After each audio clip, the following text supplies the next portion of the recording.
Yang sudah selesai boleh langsung ditempel di sini.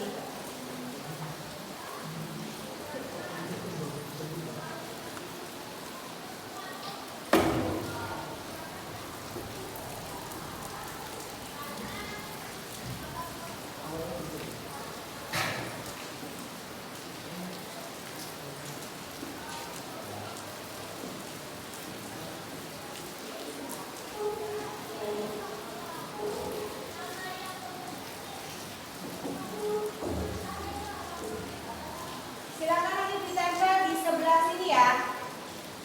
Nanti kita baca sama-sama dan kita setujui sama-sama. Oke?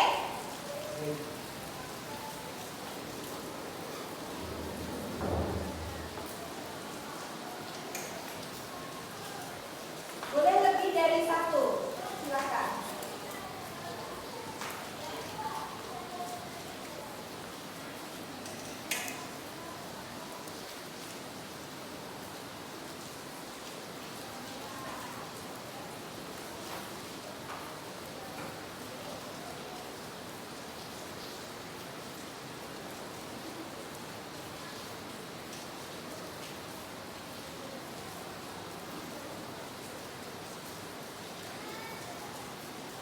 Yang masih belum paham, silakan boleh bertanya ya.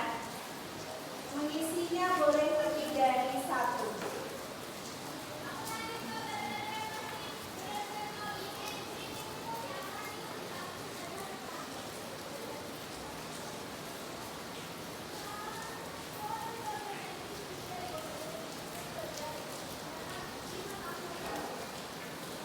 Kalau merasa cukup, sudah selesai, boleh langsung ditempel di tembok.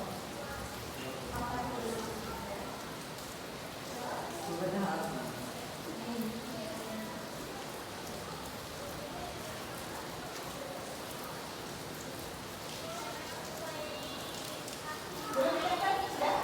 Iya, boleh ditempel. Di sebelah sini, sebelah sini. Ya, nanti ini untuk persetujuan. Tempel di sebelahnya boleh. Ya.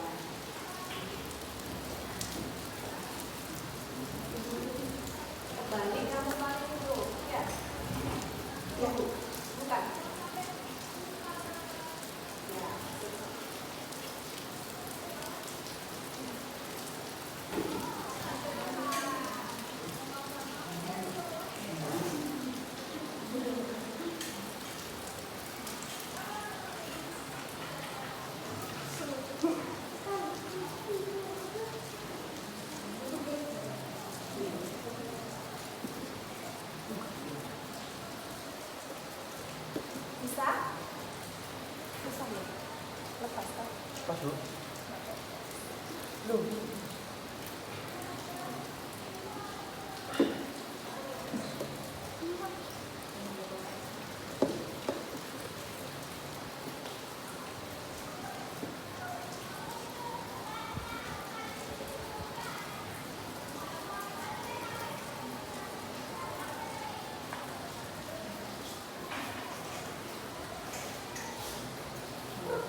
Berangkat pagi ketika pada saat hari tugas piket kelas dan juga membersihkan kelas secara bersih. Oh gini, berarti nanti ibu sambil ini kan ya. Berangkat pagi ketika pada saat tugasnya piket kelas dan juga membersihkan kelas secara bersih. Oh berarti berangkat tepat waktu, berangkat sekolah tepat waktu. Oke lanjut.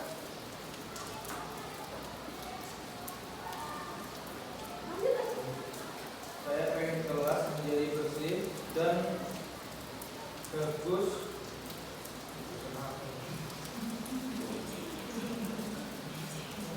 Nih. Saya pengen kelas menjadi bersih dan bagus dengan di kelas 8 sudah bersih dan bagus. Berarti apa?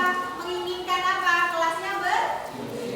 Kelas selalu bersih. Berarti nggak ada sampah, nggak ada yang buang sampah sembarangan. Yuk lanjut. Tidak ribut saat gak ada guru dan menjaga kebersihan kelas. Oh, kebersihan kelas berarti sudah masuk situ. Ditulis berarti tidak ribut saat tidak ada guru. Tidak ribut saat pembelajaran. Tidak membuli teman dan tidak boleh memalak uang teman. Wih, mantap ini. Bagus.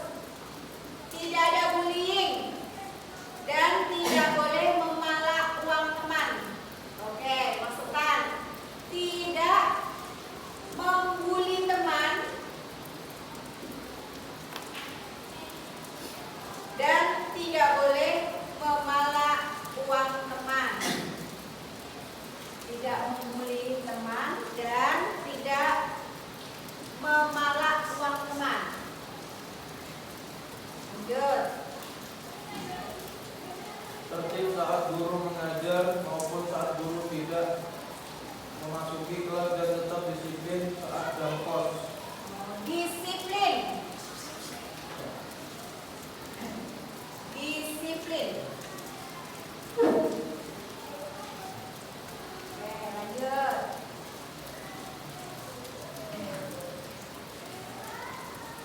Mematuhi peraturan sekolah, tidak boleh membuli teman, datang tepat waktu. Ya, sudah masuk semua ya. Mematuhi peraturan sekolah. Kayaknya belum. Mematuhi peraturan sekolah.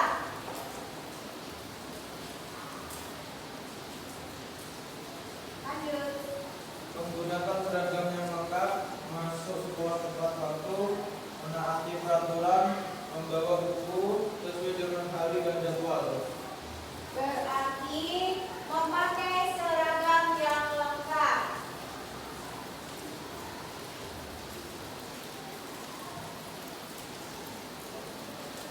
Lanjut.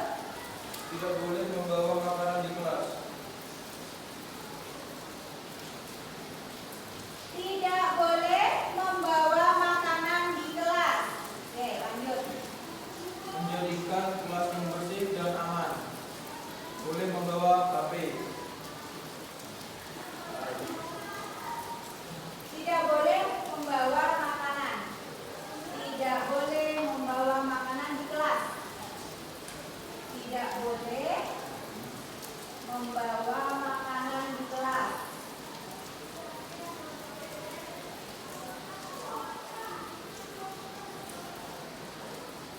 Sembilan, boleh membawa HP.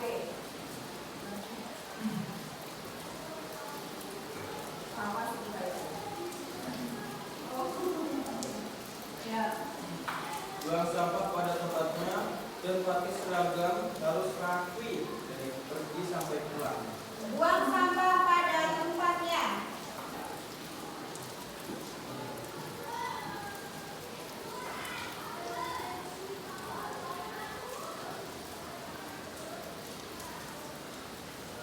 Lanjut. Sampai ke sekolahan sebelum 5 menit bel sekolah. Memakai baju celana sabuk sekolah sesuai peraturan. Berpakaian rapi, sopan santun, ramah dan lembut. Sopan santun, ramah dan lembut.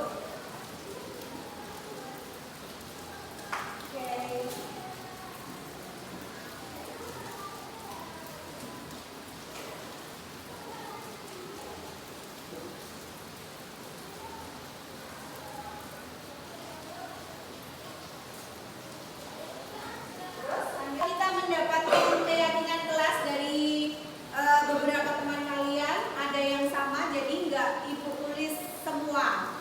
Dari 14 keyakinan yang kalian inginkan, nanti kita sepakati bersama. Apakah semuanya ini 14 kita jadikan keyakinan kelas atau kita perkecil jika ada yang sama. Oke, kita diskusi sama-sama ya. Nanti ditulis di sebelahnya. Silakan kalian ditulis keyakinan kelas 8 SMP Negeri 6 Tenggarong. Pak Bos, terima kasih, boleh duduk. Ya Bu. Pertama. Yang pertama, berangkat sekolah tepat waktu. Apakah ini setuju dijadikan nomor 1? Setuju. Berangkat sekolah tepat waktu. Termasuk disiplin gak itu? Disiplin. Termasuk disiplin gak? Ya. Ditulis berangkat sekolah tepat waktu atau disiplin? Disiplin. Disiplin ya? Oke, kita sepakat disiplin. Apakah di bawah ini ada yang berkaitan dengan disiplin? Ini masuk nggak? Masuk. Masuk? Ini masuk nggak? Masuk. Masuk ya. Jadi berangkat sekolah tepat waktu, memakai seragam lengkap, kemudian mematuhi peraturan sekolah. Kalau ini masuk nggak? Masuk atau mau disendirikan?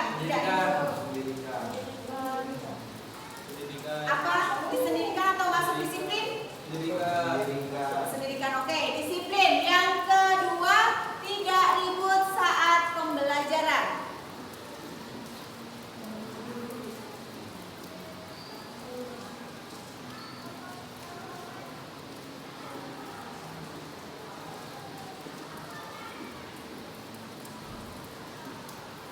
Oke. Kelas selalu bersih. Kemudian buang sampah pada tempatnya. Ini dijadikan satu, kira-kira kalimat yang tepat apa? Menjaga kebersihan. Oke, menjaga kebersihan.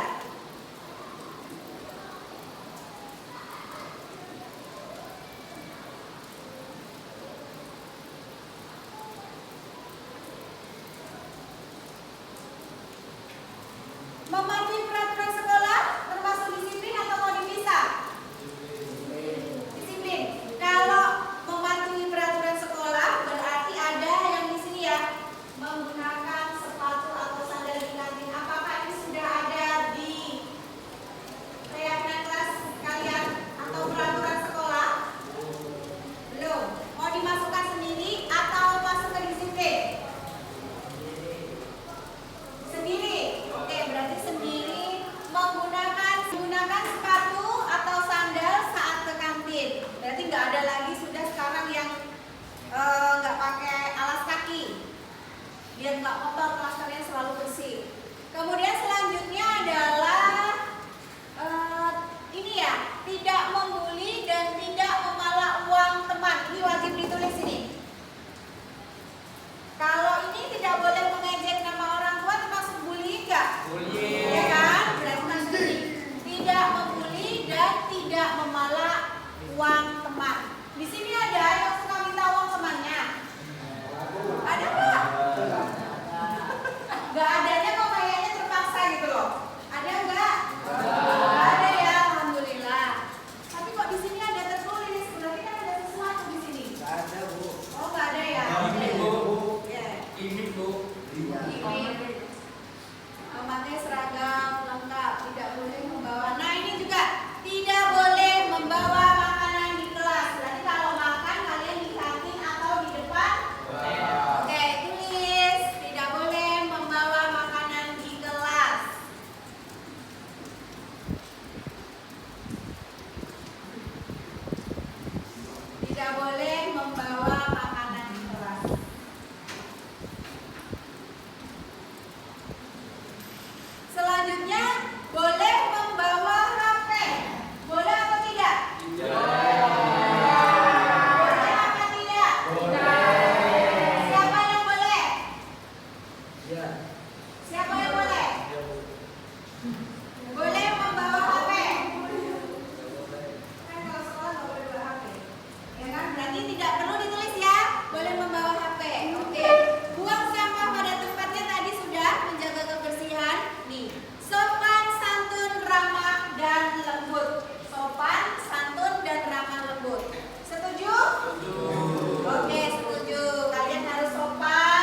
menjadi 8, ada 8 keyakinan kelas.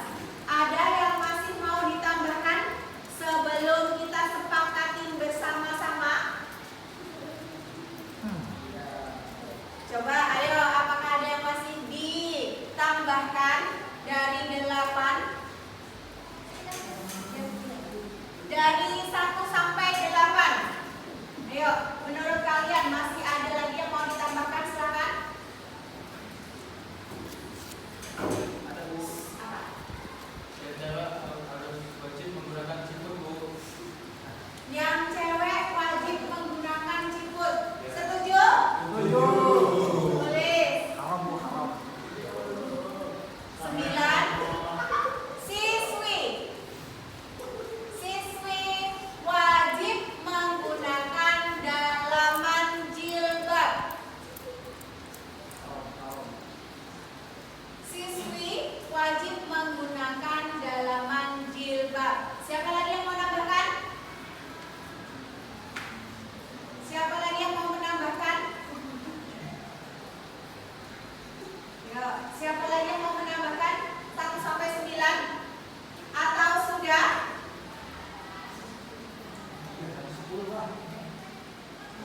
Ada yang mau menambahkan lagi? Ya, Asep?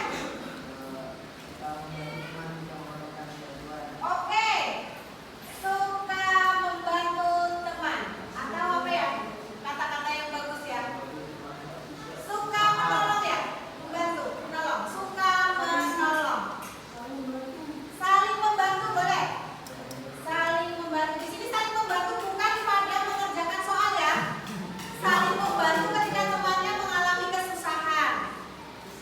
Mungkin ada orang tuanya yang meninggal, kita takziah.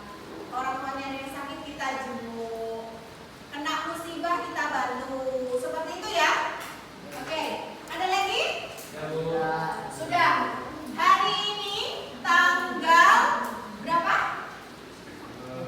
Hari ini tanggal 4. Kita sudah sepakat untuk membuat 8 keyakinan kelas.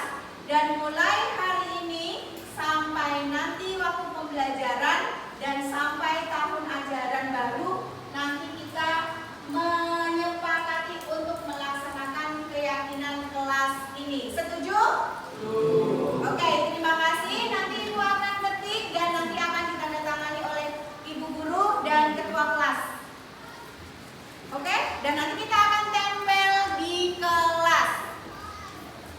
Oke, setuju ya? Oke, setuju. Terima kasih Kak Lila. Hari ini telah membantu Ibu untuk menulis keyakinan kelas 8 hari ini. Oke, kita sudah mendapatkan 8 keyakinan kelas. Silahkan nanti untuk ditaati. 10 Bu. Oh ya, 10 ya? Iya. 10 keyakinan kelas. Silahkan nanti disepakati dan sudah disepakati tinggal melaksanakan. Semoga tidak ada yang melanggar. Amin. Karena yang membuat kalian, yang melaksanakan kalian dan kita semua yang ada di sini. Oke, kita lanjut materi pembelajaran hari ini.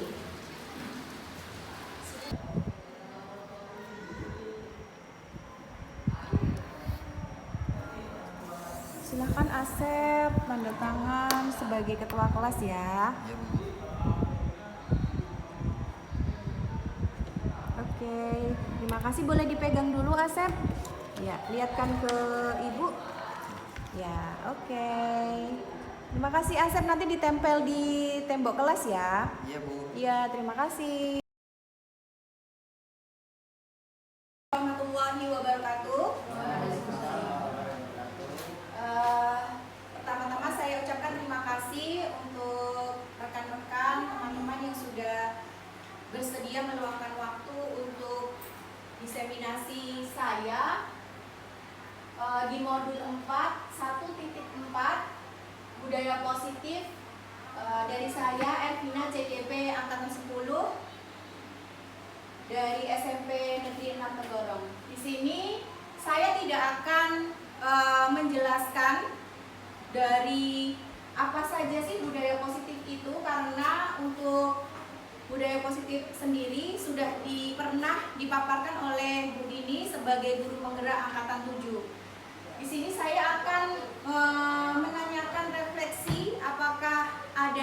sudah dilaksanakan atau belum. Di sini saya punya pertanyaan pemantik. Setuju atau tidak setuju hukuman dapat mendisiplinkan anak? Atau pemberian hukuman dengan hal positif seperti membaca atau membersihkan halaman sekolah dapat meningkatkan disiplin anak, atau memberi penghargaan dapat meningkatkan motivasi belajar anak. Mungkin ada yang bisa menanggapi dari pertanyaan pemantik yang pertama. Yang pertama, hukuman apakah dapat mendisiplinkan anak? Menurut ibu guru atau bapak guru yang ada di sini, mungkin ada yang mau mengeluarkan pendapatnya tentang hukuman dapat mendisiplinkan anak. Benar atau tidak, atau punya pandangan lain, silahkan. Saya Bu. Oh iya, silakan Bu Dini. Oh iya, silakan Bu Dini. Maaf. Kalau menurut saya, Bu Ertina ya, hukuman apakah dapat mendisiplinkan anak? Menurut pendapat saya kurang sependapat. Iya.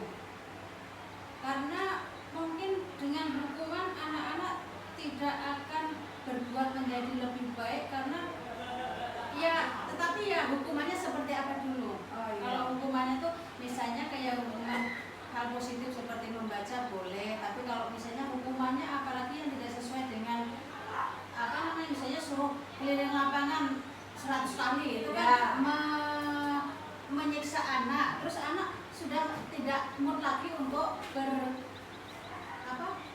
mendisiplinkan diri. Jadi mungkin bukan hukuman yang positif, tapi hukuman untuk yang sekiranya merugikan anak, saya kurang setuju. Mungkin bisa diambil dari hal-hal yang lainnya, mungkin seperti itu.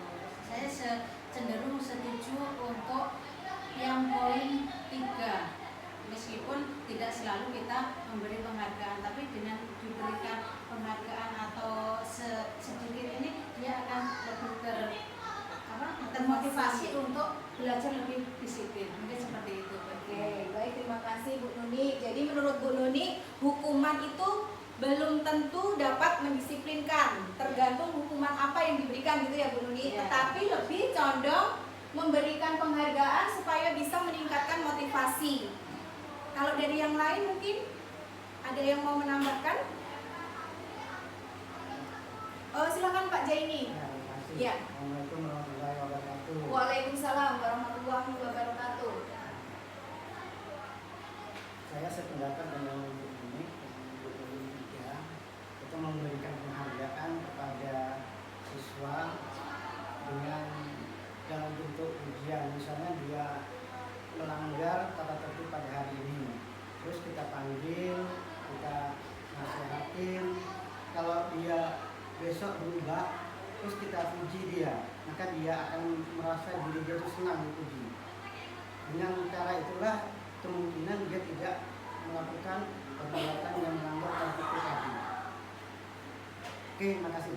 Oh iya, terima kasih Mbak Jaini. Berarti menurut Bapak tidak setuju dengan hukuman, tetapi lebih ke pujian setelah anaknya berubah, Iya. atau tidak melakukan hal kesalahan yang sama gitu ya Pak ya. Iya.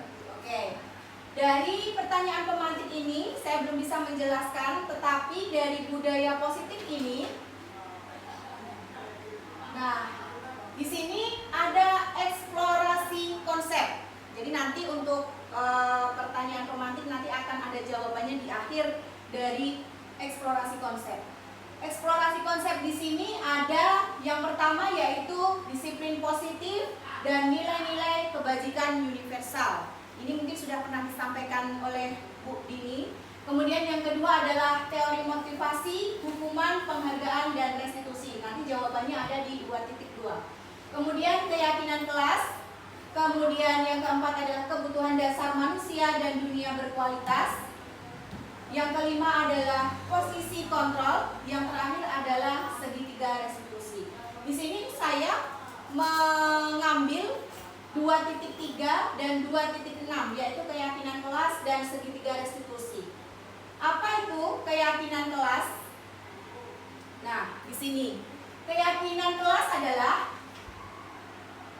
lebih disetujui atau dibuat anak-anak sendiri, dilakukan anak-anak sendiri, dan disepakati satu kelas. Nah, di sini ada mengapa tidak peraturan saja, mengapa harus keyakinan kelas? Adakah yang tahu perbedaan peraturan dan keyakinan kelas? Ada yang tahu? Mungkin ibu-ibu, bapak-bapak, apa itu peraturan, apa itu keyakinan kelas? Ada yang mau menanggapi? Silakan Bu Dini. Ya, terima kasih Bu Ertina. Kalau keyakinan kelas itu didasari dari siswa itu sendiri, ya, artinya kesepakatan bersama di kelas itu apa nih yang dimaui, gitu kan. Sedangkan peraturan itu lebih apa ya? Lebih mungkin lebih ini cenderung anak itu bukan dari diri anak sendiri, tapi lebih dipaksakan gitu. Jadi bedanya kalau keyakinan itu dari diri sendiri siswa, tapi kalau peraturan lebih tegas mungkin, jadi anak itu lebih apa ya, ada pemaksaan lah. Itu terima kasih. Terima kasih Bu Dini. Berarti kalau dari Bu Dini keyakinan itu dari siswa itu sendiri, kalau peraturan adalah tidak dari siswa ya. Nah, di sini saya bisa menjelaskan sedikit. Perbedaannya adalah kalau peraturan itu sudah ada. Contoh, naik sepeda motor kita harus pakai helm. Itu kan sebuah peraturan. Kalau kita tidak menggunakan helm, pasti akan kena tilang. Tapi peraturan itu tidak tertulis. Tapi kalau keyakinan kelas yang membuat siswanya sendiri, yang melakukan siswanya sendiri, dan disepakati oleh siswa dan wali kelas, kemudian ditempel di kelas. Begitu ya, lebih jelasnya ini. Peraturan selalu kembalikan buku ke tempatnya.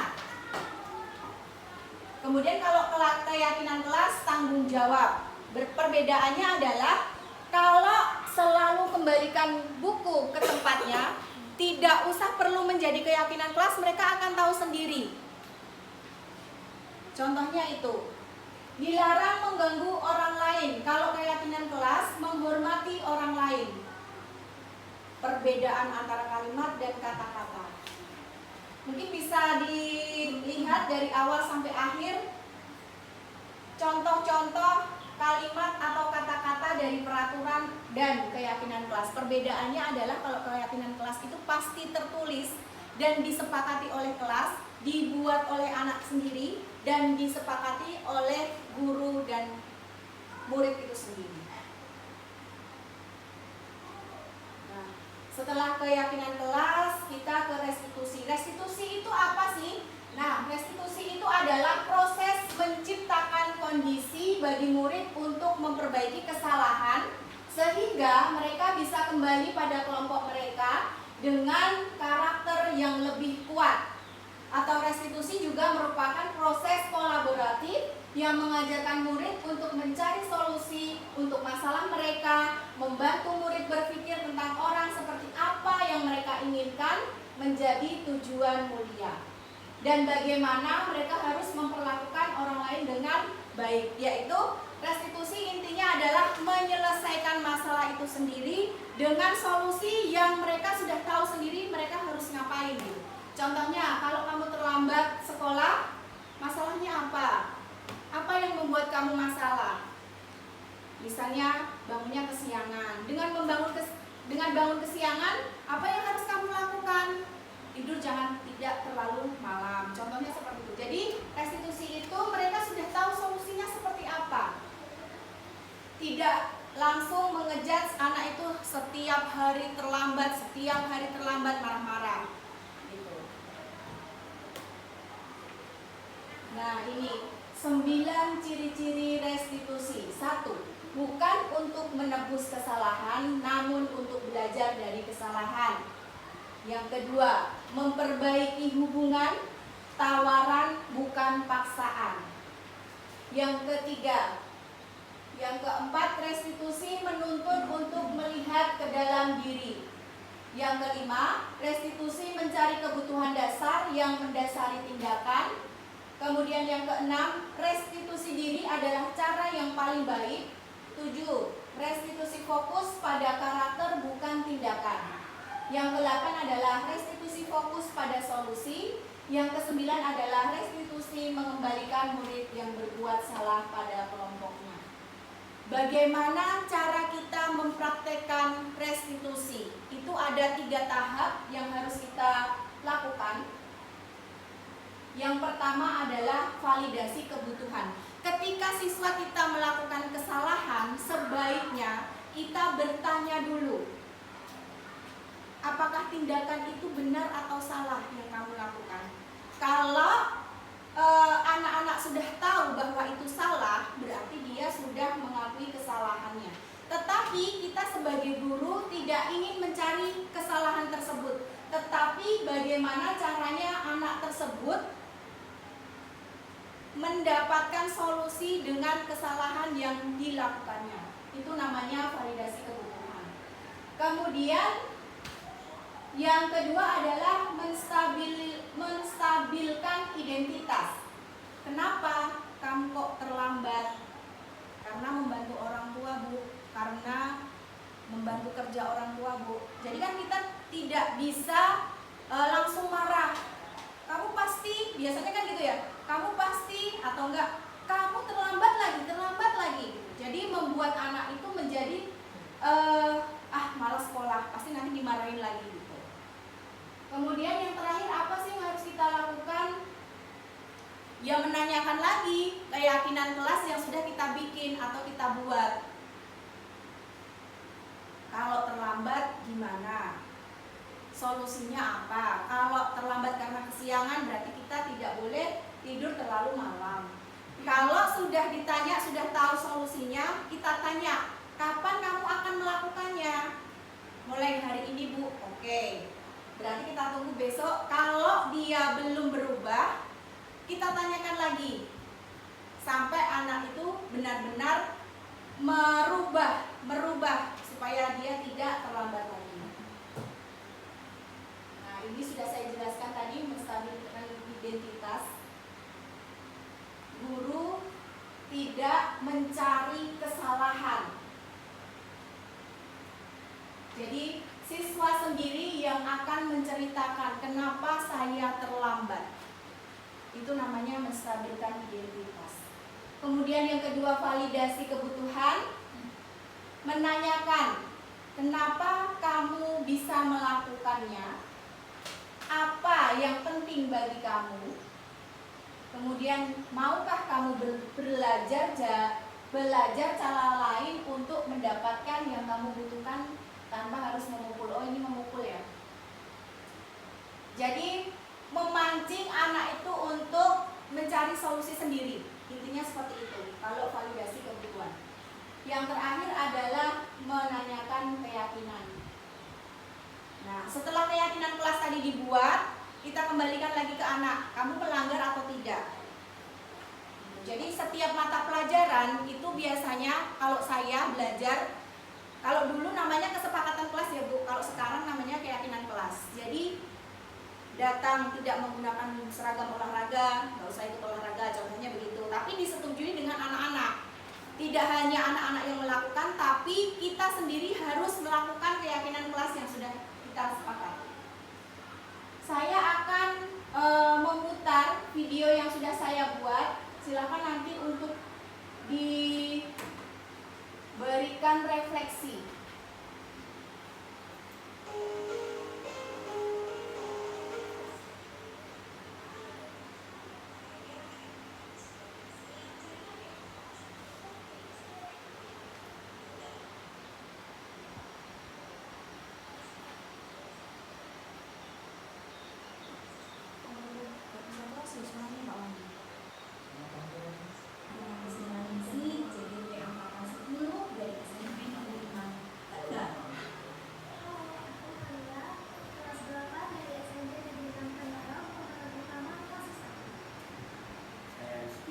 Dari kelas 8 SMP Negeri 6 Tenggarong. Saya pemeran utama kasus 2. Kasus 1 ini ceritanya selalu terlambat ketika masuk kelas setelah jam istirahat.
Siswa mempunyai solusi sendiri.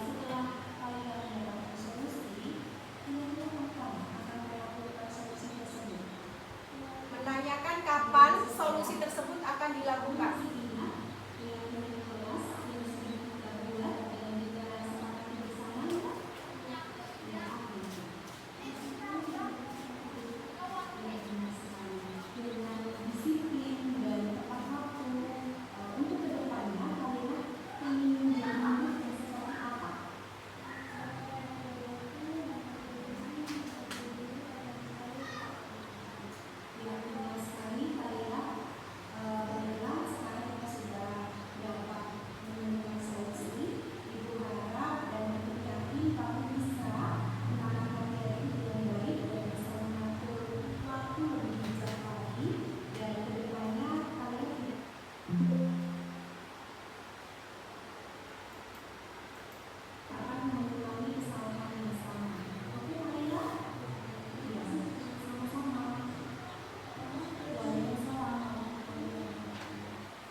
Di sini tidak akan ada hukuman ya, tidak ada hukuman.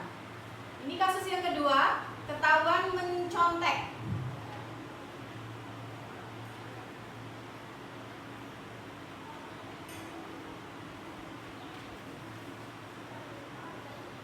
Rizky, ngapain?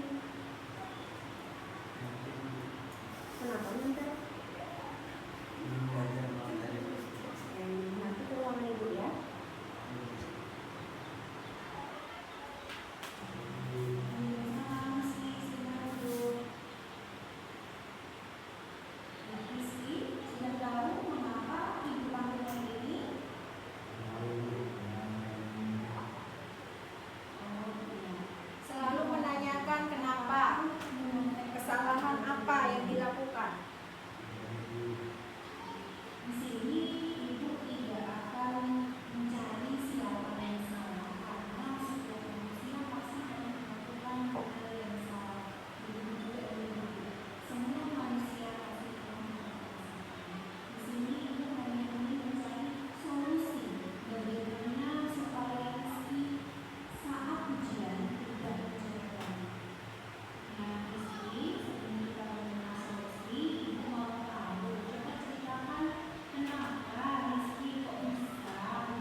ambil kesimpulan dari pertanyaan pemantik yang ada di sini. Nah, pertanyaan pemantik di sini bisa kita ambil dari penyelesaian segitiga restitusi. Jadi hukuman sebaiknya dihindari atau tidak diberikan kepada siswa kita yang melakukan kesalahan.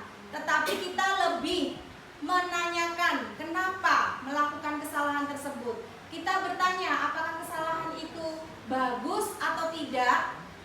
Kemudian menceritakan kok bisa melakukan kesalahan itu kenapa. Jadi kita tidak langsung mengejudge siswa bahwa kamu begini, kamu begitu, tapi kita mendengarkan atau istilahnya kita bertanya dulu, kamu bisa melakukan itu karena apa?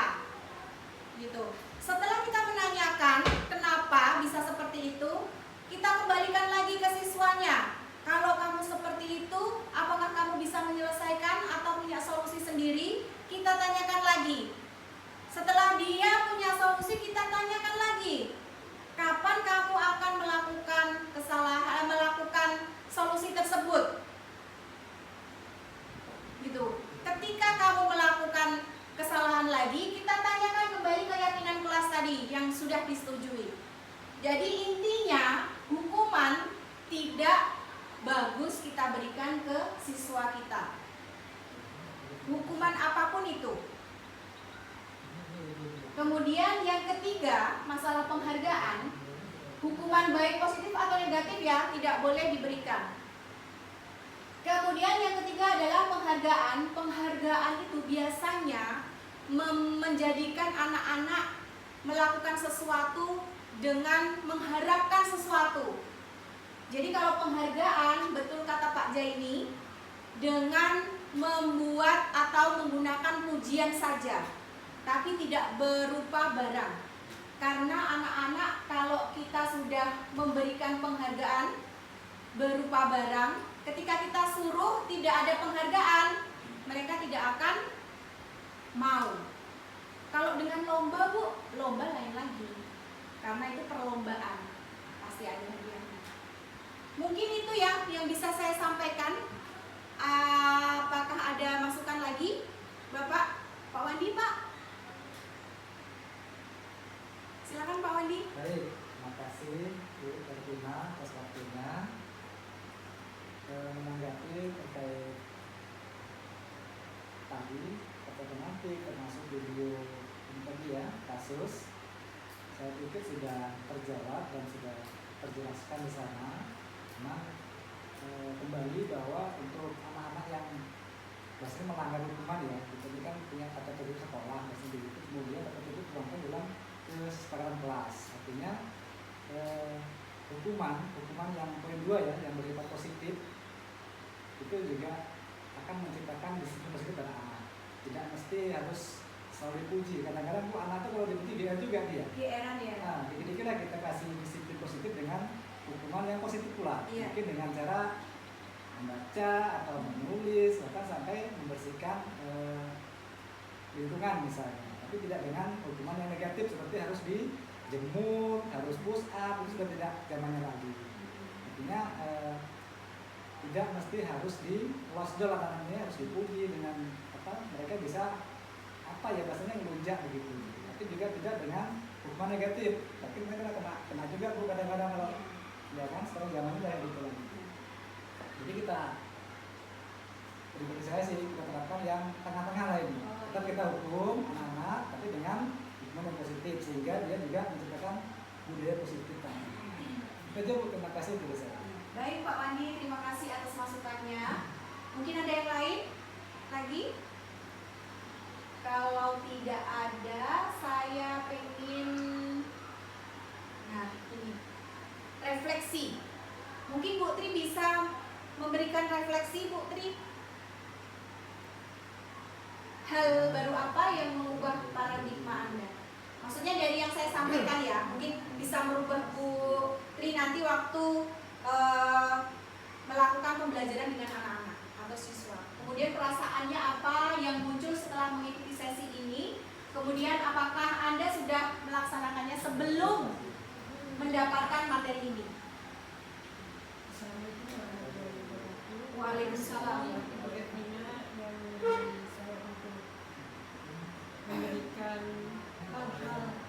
yang sudah saya lihat dan sudah disampaikan Ibu Evina, hal-hal apa yang mempengaruhi pada saya. Mungkin itu secara pribadi atau mungkin perorangan ya, itu yang bagus ya, sudah sesuai apa yang dilaksanakan Ibu Evina. Tetapi menurut saya kalau bisa itu tempatnya di kelas atau ada ruangan tersendiri untuk anak-anak yang seperti punya kasus tersebut ya. Kalau bisa, karena itu kita SLTP ya, itu mungkin apa harus di ruangan itu atau di depan anak-anak ya, mungkin itu satu. Sudah bagus sih anak-anak diberi pengertian seperti apa dan anak-anak menjawab. Memang anak-anak itu harus kita ubah ya. Mungkin di rumah ada masalah, jadi mungkin terlambat atau apa, jangan kita menghakimi. Itu satu ya. Jadi kita sebagai pendidik juga sebagai ibu anak-anak, itu aja. Kalau perasaan yang saya punya setelah mengikuti sesi tersebut, alhamdulillah. Sebenarnya anak-anak itu juga semuanya apa itu inginnya masuk sesuai jamnya atau apa, cuma terkendala mungkin di keluarga atau apa kendalanya ya. Mungkin ibunya nggak bisa kendaraan, nggak bisa naik kendaraan, nggak bisa berubah lewat guru, mungkin guru mapel dulu ya, guru mapel, guru kelas, mungkin guru BK, nanti baru ke wakil, baru nanti ke kepala sekolah gitu. Jadi ada tahap-tahapannya, cuma yang jadi kendala adalah kita guru kelas satu program satu itu kok yang itu aja. Jadi guru yang lain, oh ini yang lain lagi muncul lah anak-anak, jadi oh dengan bu ini kayak gini, dengan bu ini kayak gini. Kalau biasanya saya dengan Bu Tri berani, saya dengan Bu Evina nggak berani. Itu aja sih untuk kendalanya. Mudah-mudahan kita tanya lebih bagus. Terima kasih Bu Tri. Ada yang lain mungkin yang mau nanggepin lagi tentang segitiga restitusi atau menyelesaikan masalah sebelum saya simpulkan? Pak Jaini sudah? Bu Nuni? Sudah. Oke. Dari diseminasi yang sudah saya sampaikan bahwa permasalahan siswa itu sebaiknya ya kita selesaikan dengan segitiga restitusi, karena dari 3 tahap itu kita sudah bisa semua melakukan. Jadi kita tidak boleh mengejat siswa atau anak-anak kita melakukan kesalahan. Jadi yang pertama adalah selalu menanyakan kenapa kamu bisa terlambat atau kenapa kamu bisa memukul temannya misalnya. Jadi kita harus menanyakan, kemudian menanyakan juga kegiatan itu salah atau betul, tindakan itu salah atau betul. Kemudian solusi harus dia sendiri yang memberikan solusi, dan solusi itu sendiri harus dia yang melakukan sendiri. Setelah mendapatkan solusi, kapan itu akan dilakukan oleh siswa-siswi kita. Dan yang terakhir adalah menanyakan keyakinan kelas yang sudah dibuat, apakah ada pelanggaran atau tidak. Mungkin itu saja yang bisa sampaikan hari ini. Saya ucapkan terima kasih banyak kepada teman-teman semua. Mohon maaf kalau saya ada salah dalam penyampaian atau kurang tepat, atau ada yang mungkin kurang pas. Saya kayaknya nggak bisa segitiga restitusi itu deh gitu. Yang jelas di sini kita tidak bisa langsung istilahnya mengejas siswa bahwa dia salah gitu. Jadi kita harus mencari kenapa kok bisa tindakan itu dilakukan. Mungkin itu dulu dari saya. Mohon maaf jika ada salah. Terima kasih waktunya, bisa melanjutkan ke kegiatan selanjutnya. Assalamualaikum warahmatullahi wabarakatuh. Waalaikumsalam.